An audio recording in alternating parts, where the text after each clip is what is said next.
नमस्कार, स्वागत है आपका। मैं हूं आपके साथ रोहित पुनेठा। बड़ी खबर से शुरुआत कर रहे हैं। कानपुर के कारोबारी पीयूष जैन को पुलिस काकादेव थाने से कोर्ट के लिए लेकर रवाना हो चुकी है।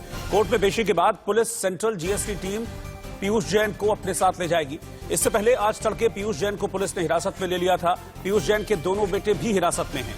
कालेधन कुबेर पीयूष जैन के पास से आईटी की टीम को 280 करोड़ रुपए कैश अब तक मिल चुके हैं। सीबीआईसी के इतिहास में यह अब तक की सबसे बड़ी जब्ती है और यह आंकड़ा यह माना जा रहा है कि और बढ़ सकता है, क्योंकि आशंका है कि तहखाने में भी पैसा छिपा कर रखा गया है। और इसके लिए जीएसटी टीम भारतीय पुरातत्व सर्वेक्षण यानी एएसआई की टीम की मदद से खुदाई करेगी और माना जा रहा है कि इस खुदाई में तहखाने में छुपा कर रखा गया और कैश भी मिलने की संभावना है। 280 करोड़ रुपए अब तक मिल चुके हैं और कारोबारी पीयूष जैन को लेकर पुलिस की टीम कोर्ट के लिए रवाना हुई है। पिछले कई दिनों से इनकम टैक्स विभाग की टीम छापेमारी कर रही है। पहले दिन 150 करोड़ रुपए होने की बात सामने आई थी, उसके 2 दिन बाद 177 करोड़ और अब तक ये आंकड़ा बढ़ते बढ़ते 280 करोड़ रुपए तक पहुंच चुका है। 280 करोड़ कैश अब तक पीयूष जैन के घर से मिल चुके हैं। पीयूष जैन के यहाँ छापेमारी में लगातार एक के बाद एक खुलासे होते चले आ रहे हैं। आपको बता दूं, लगातार जो टीम है डीजीआई की, वो उनका सर्च ऑपरेशन चल रहा है, रेड जारी है। कन्नौज में इस समय कई टीमें मौजूद हैं और लगातार उनका जो घर है, किलानुमा घर, उसके अंदर सर्च किया जा रहा है और लगातार संपत्ति, सोना चांदी सब बरामद हो रही है। अगर बात की जाए कन्नौज की, तो वहाँ पर करीब एक बैग में 500 चाबियाँ मिली हैं, जिसमें चाबियों में अलग अलग निशान लगाए हुए हैं। और वहीं टीम की बात की जाए तो अभी तक मात्र 100 ताले खोल पाने में ही सक्षम है। बाकी 400 चाबियाँ जो हैं वो किन तालों की और कहां पर तिजोरियां रखी हैं उसकी जानकारी नहीं हो पाई है। हालांकि आज जो टीम है वो पीयूष जैन को कोर्ट में हाजिर करेगी और उसके बाद रिमांड मांगेगी। देखना ये होगा कि क्या कोर्ट से रिमांड मिल पाती है। हालांकि अगर रिमांड लेती है टीम तो यकीनन बड़े खुलासे होने की संभावनाएं जताई जा रही। वहीं लखनऊ से भी टीमें रवाना हो चुकी हैं, एक्सरे मशीन भी लाई जा रही है, क्योंकि उम्मीद जताया जा रहा है घरों के अंदर काफ़ी बड़ी तिजोरियाँ हैं जो ज़मीन के अंदर हैं। और दीवारों की बात की जाए तो आर्किटेक्ट बुलाए गए, क्योंकि दीवारों के अंदर भी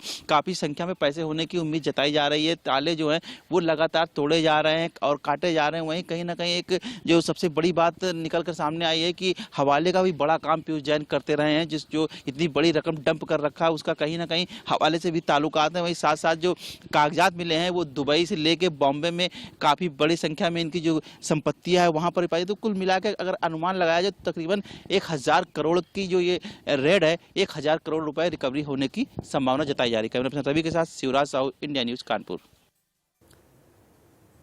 और इधर कन्नौज में खजाने की तलाश में आई जीएसटी की विजिलेंस टीम पिछले लगातार 60 घंटे से सर्च ऑपरेशन चला रही है।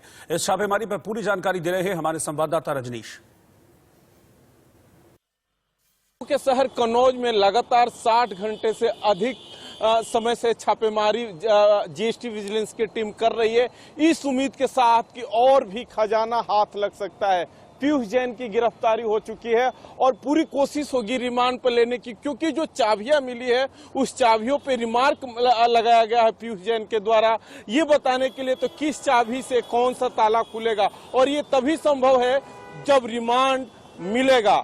जिस तरीके से यहाँ पे 60 घंटे से अधिक समय से लगातार छापेमारी चल रही है, लोग बता रहे हैं, अफसरों की बॉडी लैंग्वेज बता रही है कि यहाँ से जो अधिकारी छापेमारी कर रहे हैं वो लगातार 60 घंटे से सो नहीं पाए हैं। और जो यहाँ के स्थानीय पुलिसकर्मी उनके साथ मौजूद है, केवल लंच और डिनर के ले जाने के लिए वो बाहर आ रहे हैं। पानी की जरूरत हो रही है तो बाहर लेके आ रहे हैं। और जिस घर में पीयूष जैन की बेटे की बात कर ले, पीयूष जैन की बेटे की हालात उस घर में वैसे हो गई है जैसे एक मेहमान के उसके घर में होती है। जीएसटी अधिकारियों के इशारे पर ही उनको कहीं आने और जाने की इजाजत दिया जा रहा है। यहाँ तक कि अगर उनको टॉयलेट भी जाना होता है तो जीएसटी अधिकारियों से पूछना पड़ता है। सहयोगी अमीश के साथ रजनीश पांडे, इंडिया न्यूज। और वहीं प्रतापगढ़ में मुख्यमंत्री योगी आदित्यनाथ ने विपक्ष पर निशाना साधा और कहा कि आज यहां 554 करोड़ रुपए विकास पर खर्च हो रहे हैं। यह पैसा 5 साल पहले विकास पर खर्च नहीं होता था, ये पैसा दलालों के हाथों में जाता था और दीवारों में चिन्ह दिया जाता था। आज आयकर विभाग उस पैसे को निकलवा रहा है। ये तो 554 करोड़ रुपए आज यहाँ विकास पे खर्च हो रहे हैं। यह जो पैसा खर्च हुआ है 5 वर्ष पहले, भाइयों बहनों, ये पैसा विकास पे खर्च नहीं होता था, ऐसे ही दलालों के हाथों में चला जाता था और फिर वो दीवालों में चुन लिया जाता था और वक्त आने फिर निकालते थे।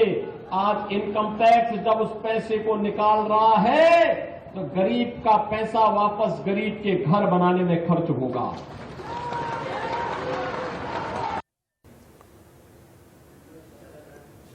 तो करोड़ों रुपए अब तक बरामद हो चुके हैं और 280 करोड़ रुपए बरामद हुए हैं। इस बात की आशंका है कि और भी ज्यादा ये आंकड़ा बढ़ सकता है। इसके लिए लगातार अभियान चलाया जा रहा है, ऑपरेशन चलाया जा रहा है। इस करोड़ों की कमाई को कहां कहां पर खपाया गया था और कहां किस तरह से प्रॉपर्टीज हैं, इसको लेकर जो डिटेल मिल रही है वो हम आपको ग्राफिक्स के जरिए समझाते हैं कि कहां कहां पर जो प्रॉपर्टीज हैं वो मिली हैं।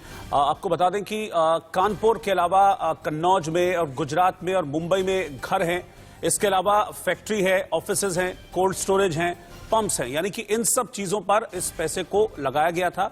और अभी जो डिटेल जानकारी मिल रही है उसके मुताबिक इतनी सारी प्रॉपर्टीज अब तक जो पेपर्स हैं वो मिल चुके हैं। ये प्रॉपर्टीज अब तक खरीदी गई, इसका जानकारी मिली है। और राहुल वाजपेयी मेरे सहयोगी इस वक्त कानपुर से लाइव जुड़ रहे हैं, मैं सीधा उन्हीं के पास चल रहा हूं। राहुल, ये तो आंकड़ा लगातार बढ़ता जा रहा है, अभी 280 करोड़ पहुंच गया है और इस बात की भी अब संभावना जाहिर कर रहा है विभाग कि ये बस नहीं है, अभी और कुछ शायद सामने आएगा, तहखाने में और भी कुछ पड़ा हुआ है शायद। जी निश्चित तौर पर कहीं ना कहीं ये बस नहीं है और कुछ भी तहखाने में हो सकता है। इसी को लेके आज इनको न्यायालय परिसर में पेश कर दिया गया। मैं न्यायालय परिसर के अंदर खड़ा हूँ, आप देख सकते हैं ये MM फर्स्ट कोर्ट है जहाँ पे पीयूष जैन को पेश किया गया है। पीयूष जैन अंदर है, जो जानकारी है वो अंदर है, GST के अधिकारी भी है, लगातार वकील भी अंदर मौजूद है, अंदर बातचीत कर रही है, अंदर जो अधिकारी है वो लोग मौजूद है। कहीं ना कहीं जो GST के अधिकारी है वो खासतौर पर की रिमांड चाहते हैं, क्योंकि जो और भी खजाने जो और भी खुलासे हुए हैं वो रिमांड मिलने के बाद ही हो सकती है। अंदर GST के अधिकारी मौजूद है, जो DGI के अधिकारी अंदर मौजूद है, क्योंकि कहीं न कहीं जो पुलिस से और राज करते हैं उसके लिए रिमांड की जरूरत है। अब देखने वाली बात क्या न्यायालय। ठीक है, शुक्रिया राहुल आपका इस जानकारी के लिए। इधर रायपुर में आयोजित धर्म संसद में गांधी जी का अपमान करने वाले महाराष्ट्र के संत कालीचरण पर रायपुर में FIR दर्ज हो गई है। खास बात यह है कि जिन कालीचरण को कांग्रेसी धर्म संसद में हाथ जोड़कर प्रणाम कर रहे थे, बाद में वही उनके खिलाफ FIR दर्ज कराने पहुंच गए। पार्टी के प्रदेश अध्यक्ष मोहन मरकाम ने ढोंगी बाबा हाय हाय के नारे भी लगाए। संत कालीचरण को IPC की गैर जमानती धारा 5052 के तहत शांति भंग करने के मकसद से आपत्तिजनक बयान देने, समुदायों के बीच नफरत पैदा करने के आरोप में मामला दर्ज किया गया है। इधर विवादित बयान देने के फौरन बाद कालीचरण महाराष्ट्र रवाना हो गए।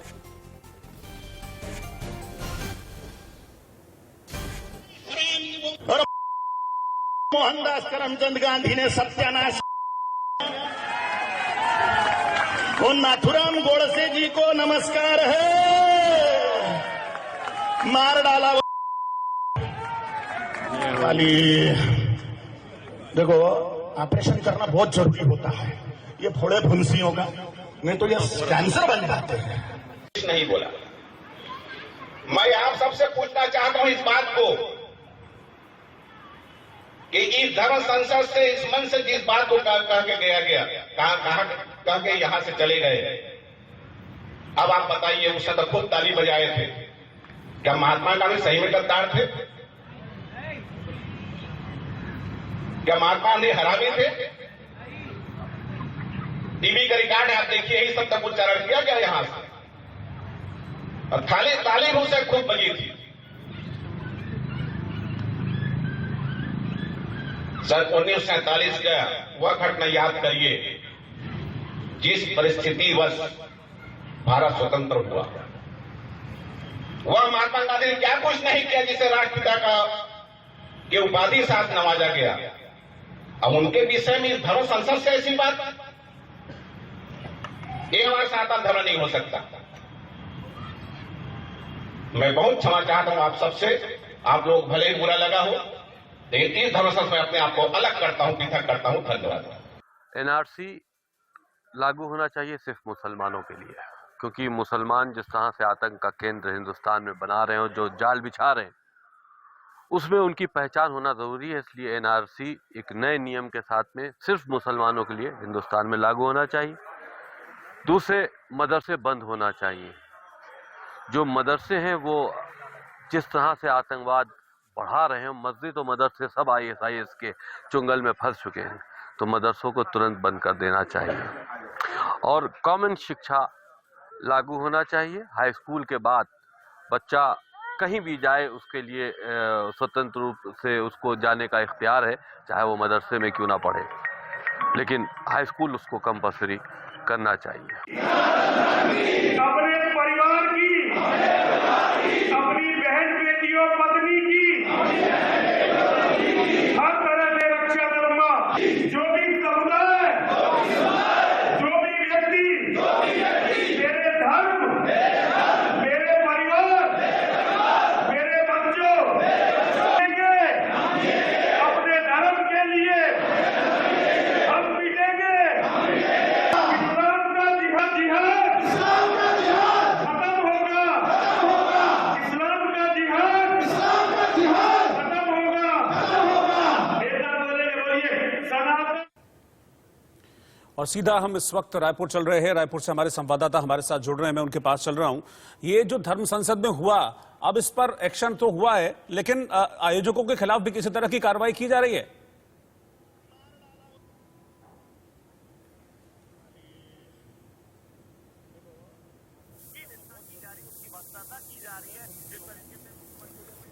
आपकी आवाज नहीं मिल रही है भाई। नहीं, मुझे लगता है शायद कोई टेक्निकल इशू है, आवाज ठीक से नहीं आ रही है। हम दोबारा कोशिश करेंगे चलने की, लेकिन इस बीच आपको बता दें कि रायपुर में जो धर्म संसद आयोजित की गई थी, इसमें महाराष्ट्र से आए संत कालीचरण ने जिस तरह का स्टेटमेंट, जिस तरह की बातें की हैं राष्ट्रपिता महात्मा गांधी को लेकर, उसके बाद से देश भर में गुस्सा है, लोग सवाल उठा रहे हैं। मुझे लगता है कि शायद संपर्क हो गया। अब ऐसे मैं उनके पास चल रहा हूं। अब रिपोर्ट तो दर्ज हो गई है जो संत कालीचरण है उनके खिलाफ, आगे क्या कार्रवाई इसमें की जा रही है?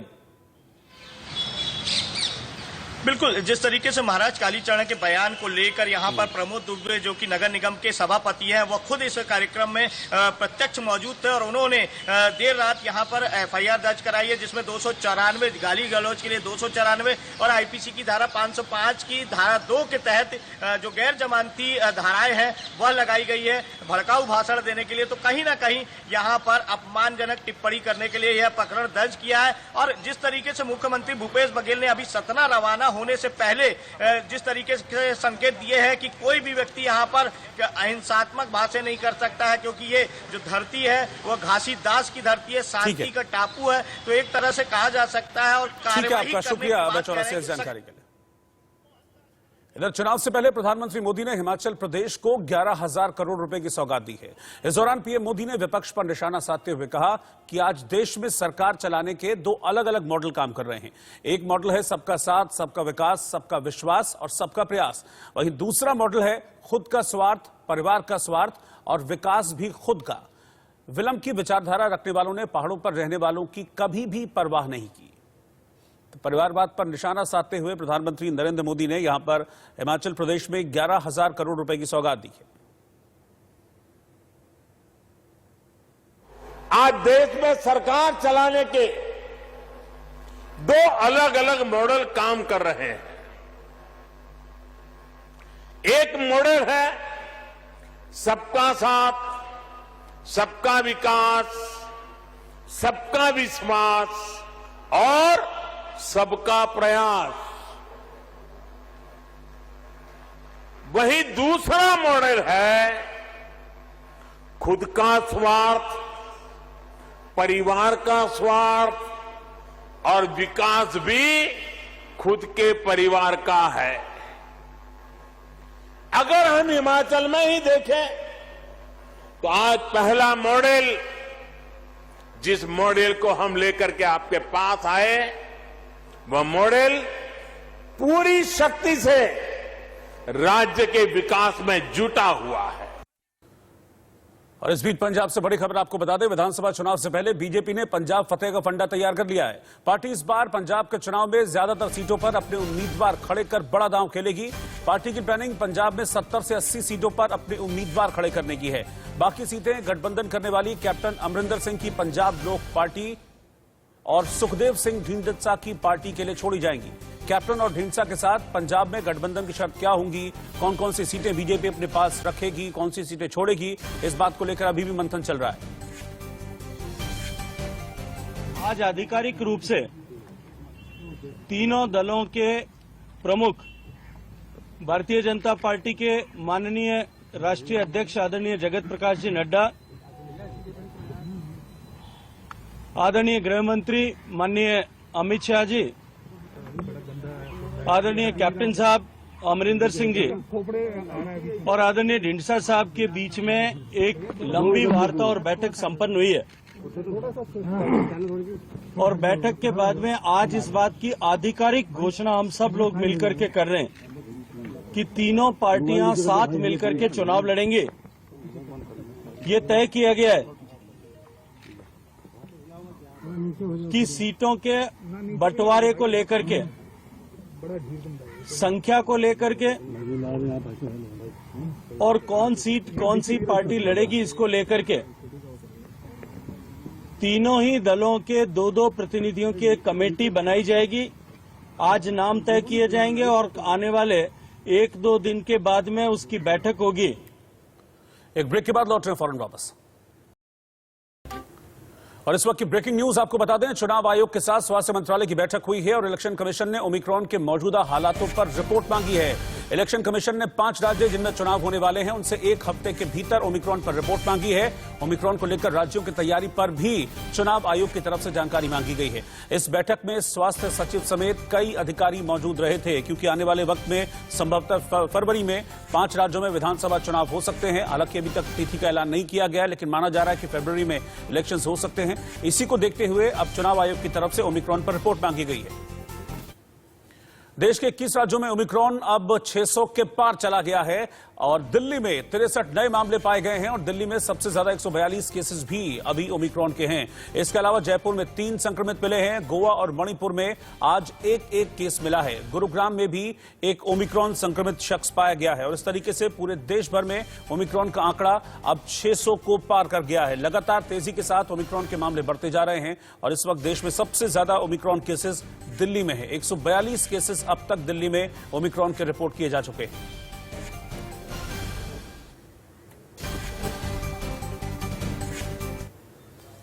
और दिल्ली में कोरोना के केस में भी तेजी से बढ़ोतरी हो रही है। दिल्ली में पिछले 24 घंटों में कोरोना के 331 नए मामले सामने आए हैं।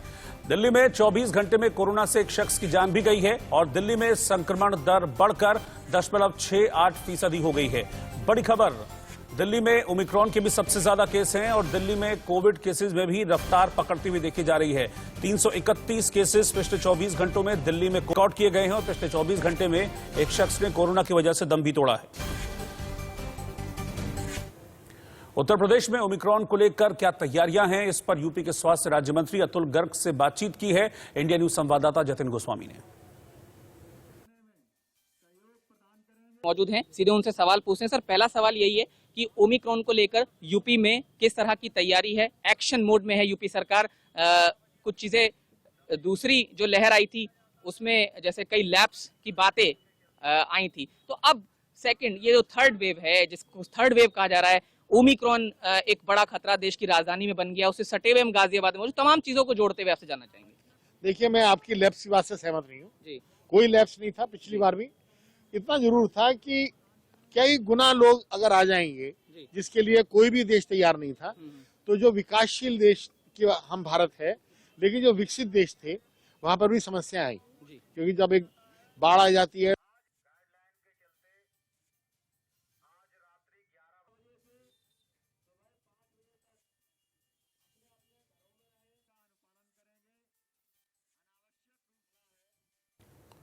और ऐश्वर्या जैन मेरे सहयोगी इस वक्त साथ में जुड़ रहे हैं, मैं उन्हीं के पास चल रहा हूं, दिल्ली से साथ में हैं। ऐश्वर्या, ये चिंता की बात देश भर के लिए तो है ही, लेकिन दिल्ली के लिए सबसे ज्यादा इसलिए है क्योंकि पिछले 24 घंटों में 331 कोविड केसेस रिकॉर्ड किए गए हैं और 142 ओमिक्रॉन केस हिंदुस्तान में सबसे ज्यादा दिल्ली में। बिल्कुल एक चिंता की बात जरूर है, क्योंकि पिछले 24 घंटे की बात की जाए तो पिछले 6 महीनों में सबसे ज्यादा केसेस दर्ज किए गए हैं और इसी के साथ साथ क्योंकि लगातार 3 दिन से जो दर है वो 0.50 से ज्यादा है, यानी अब दिल्ली के अंदर ग्रैप यानी ग्रेडेड रिस्पांस एक्शन प्लान लागू हो जाएगा, जिसमें दिल्ली के अंदर कई तरीके के नए नियम भी लागू किए जाएंगे जो यूनियन हेल्थ मिनिस्ट्री के द्वारा साफ तौर पर बताया गया है। तो इस बढ़ते हुए जो कोरोना के केसेस हैं उनको देखते हुए कई तरीके के रिस्ट्रिक्शंस भी लगाए जाएंगे और आज से जैसा कि पता है कि रात के 11 बजे से नाइट कर्फ्यू भी दिल्ली के अंदर लागू हो जाएगा और तमाम तरीके के रिस्ट्रिक्शंस को दिल्ली वासियों के लिए आने वाले समय में देखना होगा। ठीक है, शुक्रिया ऐश्वर्या आपका इस पूरी जानकारी के लिए। और इधर हमने देखा कि प्रधानमंत्री नरेंद्र मोदी ने 2 दिन पहले इस बात का ऐलान किया था कि 3 जनवरी से बच्चों को वैक्सीन लगनी शुरू हो जाएगी और 10 जनवरी से बूस्टर डोज लगेगी। तो बूस्टर डोज के लिए लोगों का क्या ख्याल है? कोविड के मुख्य चिकित्सक हैं डॉक्टर RS शर्मा, वो क्या कह रहे हैं इस पर, उसको देखिए जरा। 15 से 2007 के पहले जो पैदा हुए बच्चे हैं, they will be eligible for this, जिनका ईयर ऑफ बर्थ 2007 या 2006 या 2005 हो, दैट इज नंबर 1। और उसके बाद जो है बाकी तो बुजुर्गों के लिए जो 60 साल से ऊपर के हैं उनको भी कोई जरूरत नहीं, उनको फुली वैक्सीनेटेड होना चाहिए। और उनकी जो दूसरी वैक्सीन लगी है उससे लेकर के जिस दिन वो वैक्सीन लगवाएंगे तीसरी वाली प्रिकॉशनरी डोज, उसके बीच में 9 महीने का फर्क होना चाहिए। 9 महीने का फर्क के करीब 39 सप्ताह होता है, तो 39 वीक्स अगर उनको हो गए हैं तो उसके लिए वो वैलिड है। उनको ऑब्वियसली बताना पड़ेगा कि वो किसी कोमॉर्बिडिटी से सफर करते हैं और वो उस कोमॉर्बिडिटी का सर्टिफिकेट अपने वैक्सीनेशन के टाइम पे ले जाएंगे। कोमॉर्बिडिटी का जो क्राइटेरिया है वो क्राइटेरिया बहुत पहले ही इसमें डिफाइन केंद्रीय मंत्रालय ने कर दिया है, स्वास्थ्य मंत्रालय ने। और इधर चंडीगढ़ नगर निगम चुनाव के नतीजा घोषित कर दिए गए हैं। 35 सीटों वाले निगम में सबसे बड़ी पार्टी आम आदमी पार्टी बनकर सामने आई है। आपको यहां पर 14 सीटें मिली हैं, वहीं नंबर 2 पर बीजेपी है और कांग्रेस तीसरे नंबर पर रही। और खास बात यह है कि जो मेयर की सीट है वो भी आम आदमी पार्टी ने जीत ली है। इन 35 सीटों में से नंबर 1 14 सीटें जीतकर आम आदमी पार्टी सबसे बड़ी पार्टी चंडीगढ़ नगर निगम में बनी है।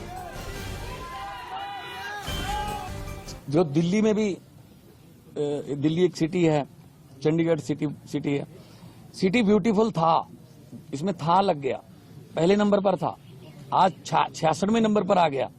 तो इसको दोबारा सिटी ब्यूटीफुल का दर्जा और बुनियादी सहूलतें, कॉलोनियों में पानी नहीं पहुंच रहा, डड्डू माजरा में जो गंदगी के ढेर लगे हुए हैं, तो जितना भी चंडीगढ़ की अब समस्याएं हैं उनको हम अच्छी गवर्नमेंट देंगे, अच्छे प्रशासन से हम चंडीगढ़ की नुहार बदलना चाहते हैं। तो इसीलिए शायद लोगों ने हम पर यकीन किया है कि इन्होंने दिल्ली में अगर कायापलट कर दिया, चंडीगढ़ कर दिया। और इस जीत के बाद आम आदमी पार्टी के नेता राघव चड्ढा क्या कह रहे हैं वो देखिए।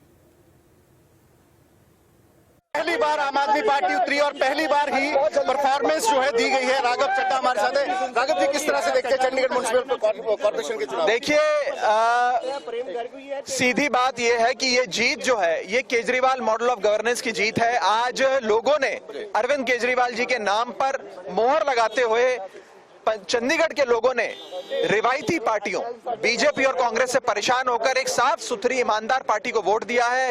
जो काम केजरीवाल सरकार ने दिल्ली में करके दिखाया है वही काम चंडीगढ़ के लोग आजमाना चाहते हैं वो अपने शहर में भी देखना। तो ये केजरीवाल मॉडल ऑफ गवर्नेंस की जीत हुई है और मैं साफ तौर पे ये कह सकता हूं कि ये तो सिर्फ झांकी है, पंजाब अभी बाकी है। जो मूड चंडीगढ़ के लोगों का है वही मूड पंजाब। राघव जी, क्या समझते हैं पंजाब इलेक्शंस पे सीधा इंपैक्ट इसका पड़ेगा? क्योंकि जनता, सी बात है, राजधानी है तो पड़ेगा और पड़ना चाहिए भी। और कहीं ना कहीं ये नजर आता है कि आज पंजाब हो या चंडीगढ़ हो, ये रिवायती पार्टियों से परेशान हो गए। 25 सालों से जब से कॉरपोरेशन बनी चंडीगढ़ की, आधा समय बीजेपी का राज रहा, आधा समय कांग्रेस का राज रहा। लोग इन रिवायती पार्टियों से परेशान हो गए। उन्होंने कहा एक विकल्प चाहिए, नई पार्टी चाहिए, ईमानदार पार्टी। तो आम आदमी पार्टी तो मेयर बना रहे हैं। तो राघव चड्ढा आप देख सकते हैं, बधाई देने का तांता लगा हुआ है और साफ तौर पर उनका ये कहा गया है कि पंजाब में भी इसका सीधा इंपैक्ट जो है वो देखने को मिलेगा। कैमरा पर्सन शशांक के साथ विपिन परमार, इंडिया न्यूज, चंडीगढ़। और एक और ब्रेकिंग न्यूज आपको बता दें कि उत्तर प्रदेश की सत्ता में बीजेपी की दोबारा वापसी में सबसे बड़ी बाधा ब्राह्मण वोटों की नाराजगी मानी जा रही है। इसे दूर करने के लिए अब लखनऊ से नहीं बल्कि दिल्ली दरबार से कवायद शुरू हो गई है। यूपी बीजेपी के प्रभारी और केंद्रीय मंत्री धर्मेंद्र प्रधान के दिल्ली आवास पर आने वाले चुनाव को लेकर ब्राह्मण नेताओं के साथ बैठक की गई है। आज बीजेपी अध्यक्ष जेपी नड्डा के साथ सभी नेता मुलाकात करते नजर आए, जिसमें ब्राह्मणों को साधने की रणनीति पर चर्चा की गई है। उत्तर प्रदेश बीजेपी के सबसे बड़े ब्राह्मण चेहरों में से एक डॉक्टर महेश शर्मा जी हमारे साथ में मौजूद हैं, जो खुद भी सांसद है बीजेपी के उत्तर प्रदेश के नोएडा सीट से। बात करेंगे डॉक्टर महेश शर्मा जी से। डॉक्टर साहब, क्या कारण है कि बीजेपी को ब्राह्मणों की चिंता सता रही है? कल भी ब्राह्मणों की बैठक बुलाई गई थी, आज भी ब्राह्मण नेताओं की बैठक जेपी नड्डा जी के साथ हुई, क्या कारण है सर? देखिए, हमारी संगठन की एक पार्टी है, सतत प्रक्रिया है, चुनाव का हिस्सा। उसी योजना के तहत सब लोग कुछ इकट्ठे हुए थे। कुछ लोग, विपक्ष के लोग भ्रांतियां फैलाने का प्रयास कर रहे थे, दुष्प्रचार कर रहे थे कि फला ब्राह्मण नाराज है। तो इस विषय पर कल गहन चिंतन हुआ और आज भी राष्ट्रीय अध्यक्ष जी को जो विषय के सामने लाए गए, वरिष्ठ नेता हमारे ब्राह्मण समाज के भी थे, हमारे प्रभारी धर्मेंद्र प्रधान जी भी थे। उस विषय में चिंतन हुआ कि किस तरह से हम सरकार बनाएं ये, और चुनाव में पिछले बहुमत से भी और बेहतर स्थिति के अंदर हम आएंगे, इस विषय पर चिंतन हुआ। और अगर जो ये दुष्प्रचार किया जा रहा है कि ब्राह्मणों का सम्मान नहीं है, तो हमारे राष्ट्रीय अध्यक्ष जगत प्रसाद नड्डा जी स्वयं ब्राह्मण हैं और पार्टी के सभी लोगों को, चाहे नेतृत्व की बात हो, चाहे उनके रिप्रेजेंटेशन की बात हो, सम्मान की बात हो, सुरक्षा की बात हो, सभी जगह ब्राह्मणों को पूरा सम्मान दिया जा रहा है। और अगर कुछ भ्रांतियां ऐसी हैं तो उन भ्रांतियों को हम सब लोग मिलकर पूरे प्रदेश की 403 सीटों पर हम लोग जाएंगे और उन्हें समय समय पर आगाह करेंगे, बताएंगे उनकी कुछ भ्रांतियां, उन भ्रांतियों को खत्म करेंगे। कुछ ऐसे विषय हैं जो सरकार से बात की जा सकती है, सरकार से द्वारा उन्हें ठीक किया जा सकता है, उन विषयों पर भी चिंतन हुआ और इस प्रक्रिया को लगातार आगे जारी रखेंगे। लेकिन डॉक्टर साहब, कहा यह भी जा रहा है कि ब्राह्मणों की नाराजगी सीधे सीधे मुख्यमंत्री योगी आदित्यनाथ जी से है, उनकी कार्यप्रणाली से। क्या ये बात सही है? देखिए, योगी आदित्यनाथ जी ने जितने प्रदेश के लिए कार्य किए हैं, सब ने, हमारे नेतृत्व ने, हमारे ब्राह्मणों ने, सभी ने मिलकर उनके नेतृत्व पर विश्वास जताया है।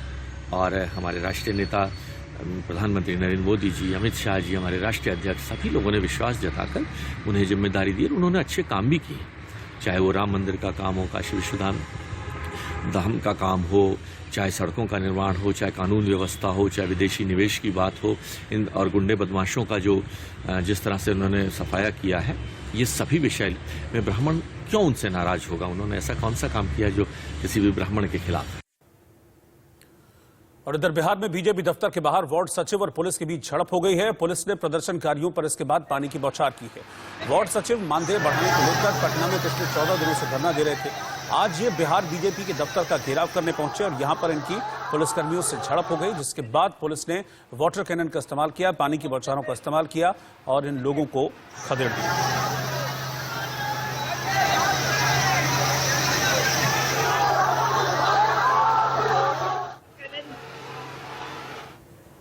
और जम्मू कश्मीर के अनंतनाग से एक बड़ी खबर है, जहां पर आतंकी हमला हुआ है। सीआरपीएफ के बंकर पर आतंकियों ने ग्रेनेड अटैक किया है। अनंतनाग में सीआरपीएफ के बम पर यह अटैक किया गया, जिसमें आतंकियों ने सीआरपीएफ के बंकर को निशाना बनाकर फायरिंग भी की है। पहले बंकर पर ग्रेनेड फेंका गया, बम फेंका गया और उसके बाद सीआरपीएफ के बंकर्स को निशाना बनाकर आतंकियों की तरफ से फायरिंग भी की गई है। जम्मू कश्मीर के अनंतनाग में ये आतंकी वारदात सामने आई है।